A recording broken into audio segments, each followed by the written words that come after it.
১০৪ বছর বয়সে হজের স্বপ্ন পূরণ করলেন এম্বা মার্সিয়া নামে ইন্দোনেশিয়ার এক বৃদ্ধা। তিনি ইন্দোনেশিয়ার পূর্ব জাভার কেদেরি এলাকার বাসিন্দা। চলতি বছর হজ পালন করতে যাওয়া সবচেয়ে বয়স্ক হাজিদের একজন তিনি।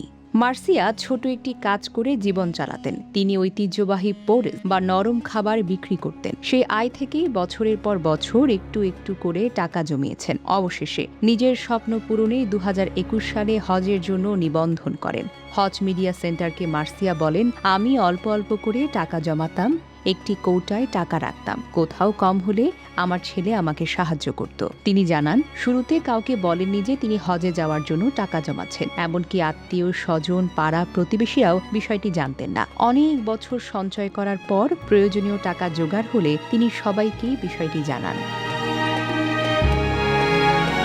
মার্সিয়ার জন্ম ১৯২১ সালের ১ জুলাই। এত বয়স হলেও তিনি এখনও লাঠির সাহায্যে ধীরে ধীরে হাঁটতে পারেন। তবে হজের বেশিরভাগ সময় তিনি হুইল চেয়ার ব্যবহার করেছেন। গত ২২ মে তিনি সৌদি আরবের মক্কায় পৌঁছান।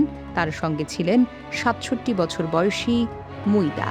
ইন্দোনেশিয়ার হজ কর্মকর্তারা জানিয়েছেন, মার্সিয়া সুস্থ আছেন এবং হজের সব কার্যক্রমে অংশ নেওয়ার জন্য প্রস্তুত ছিলেন। তার এই গল্প অনেক মানুষকে অনুপ্রাণিত করেছে।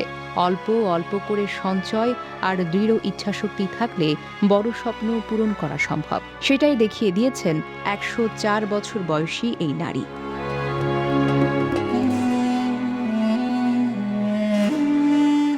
চলতি বছর ইন্দোনেশিয়া থেকে প্রায় ২,২১,০০০ মানুষ হজ পালনের সুযোগ পেয়েছেন। তাদের মধ্যেই সবচেয়ে আলোচিত হাজিদের একজন হয়ে উঠেছেন মার্সিয়া।